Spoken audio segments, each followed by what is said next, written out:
The most capable person you know can't accept help, and that blind spot has emptied more rooms around them than any argument ever did. 6 signs, coming up. Every one of them started before you were old enough to have a say in it, and by the end, you'll know exactly which door in you got sealed, and who sealed it. Here's the part this culture never says out loud. We hand out the phrase self-made like it's a medal. We never mention what has to happen to a kid first for that medal to exist.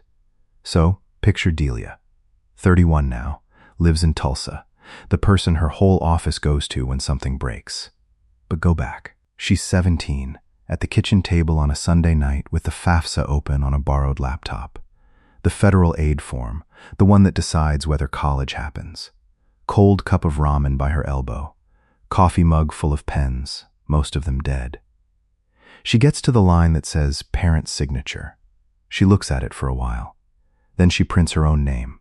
A few lines down, emergency contact, and she writes her own name again. She didn't cry about it.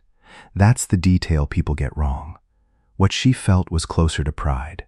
I handled it, and she carried that feeling into every year after. 14 years later, she still can't ask a coworker to grab her a coffee. The distance between those two facts is what this whole video is about. Start with what actually happened, because it's less dramatic than people expect. The psychology of independent people always begins in the same place, and it isn't a personality trait anybody chose. A psychologist named Gregory Jurkovic spent his career on kids like Delia. He called it parentification, a child quietly promoted into a job nobody offered them. It isn't always a crisis. Sometimes it's a parent working doubles. Sometimes it's a parent right there in the next room, and somehow the household still runs on the kid's attention. Jurkovic's phrase for what those kids lose is the one that sticks: a lost childhood. Not lost as in unhappy, lost as in skipped. And what gets skipped isn't the toys or the birthdays. What gets skipped is the practice. Because a kid with a steady adult nearby is running drills all day without knowing it. She falls, someone comes. She's scared, and somebody's voice steadies her before her own body can manage it. 10,000 tiny reps of a nervous system learning one thing: help is something that arrives. Take the adult out of that loop, and the kid still has to calm down. She just has to do it alone. Researchers who study early stress see it in the body. A young system that stays half-braced, running its own stress chemistry with nobody there to bring the levels down. And the brain does what brains do. It paves the road you actually use.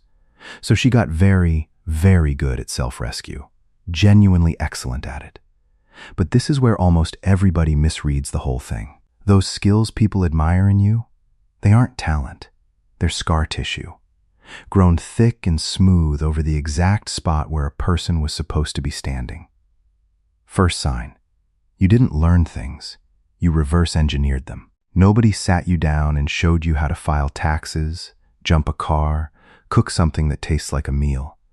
You watched a video at 11 at night with the volume low, worked it out, and never told anyone you hadn't known. Psychologists have a name for what that builds in a child: pseudo-maturity. Competence running years ahead of schedule because it had to. And it works. That's the trap. By 25, you've got an identity assembled out of things you taught yourself in private. You've probably never said, "I don't know how to do this out loud," to another person. Say it in your head right now. Notice what it costs you.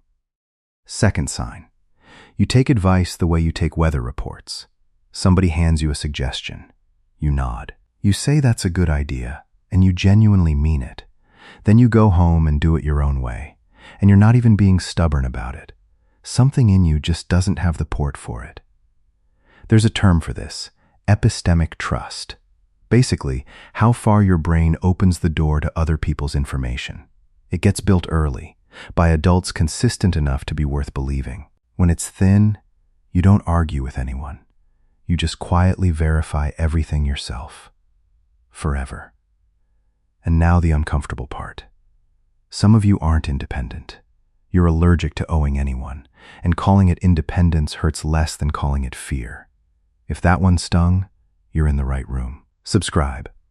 This channel is mostly for people who figured it all out too early and are only now doing the math on what it cost. And stay for the third sign, because the third one shows up at gas stations. Third sign, you don't ask for directions. And I don't only mean in the car.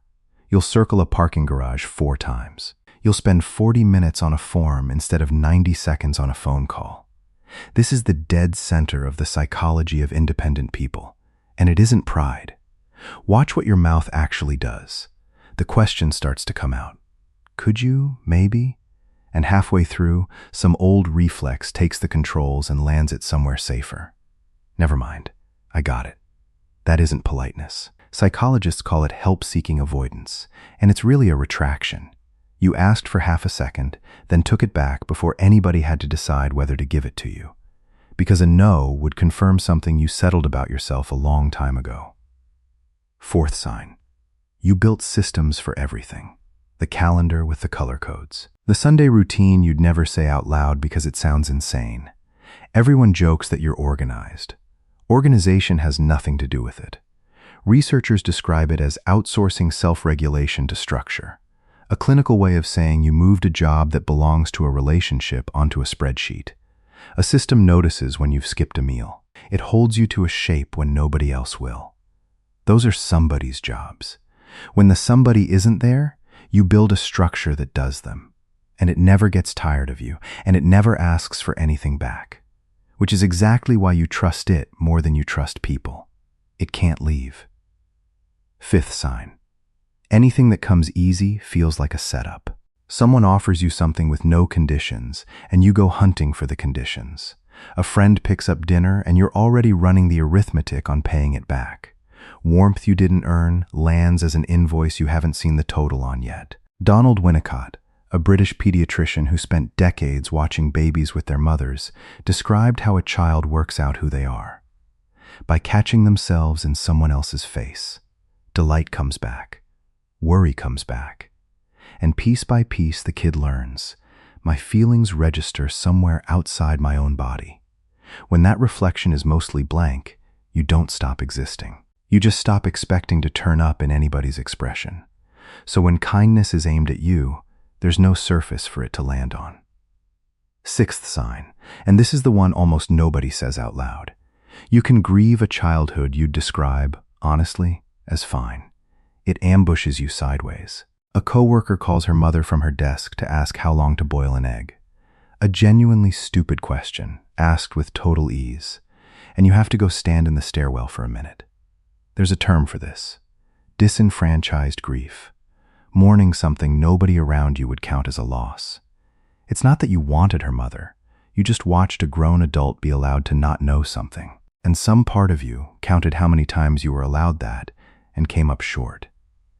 There's a version of you that ran a childhood, ran it well, ran the schedules and the moods and the money worries at an age when that is nobody's assignment. That kid did a hard job for years, and nobody ever came to relieve them. So what do you actually do with this? Not become dependent. Nobody's asking you to be less capable. The competence is real. You earned it. It's yours. Here's the reframe, and it's the thing the psychology of independent people never gets told. Independence was never the problem. You built the entire house without a single door facing in. Every wall load-bearing, every system running, and no way for anything good out there to reach anything in here.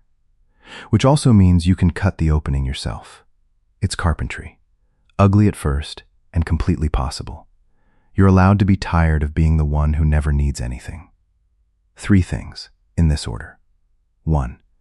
Ask for something you could obviously do yourself. The smaller and more embarrassing, the better. Text somebody for an address you could find in 8 seconds. The point isn't the address. It's letting a person be useful to you and surviving it. 2. Kill the retraction.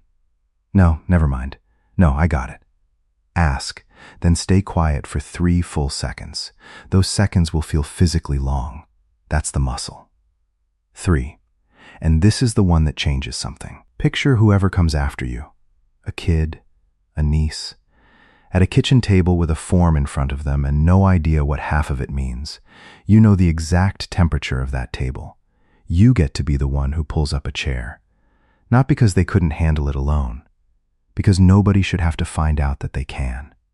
Delia asked her sister for a ride to the airport last month. Her sister said sure, talked about her landlord the entire drive, and never once realized she'd been handed something. No music swells. You just ask, the world stays normal, and one line inside you gets rewritten. The one where your own name is still sitting in the emergency contact box. Tell me the number in the comments. Which sign was yours? The first or the sixth? Subscribe if you've watched this far. You already know this channel is about you.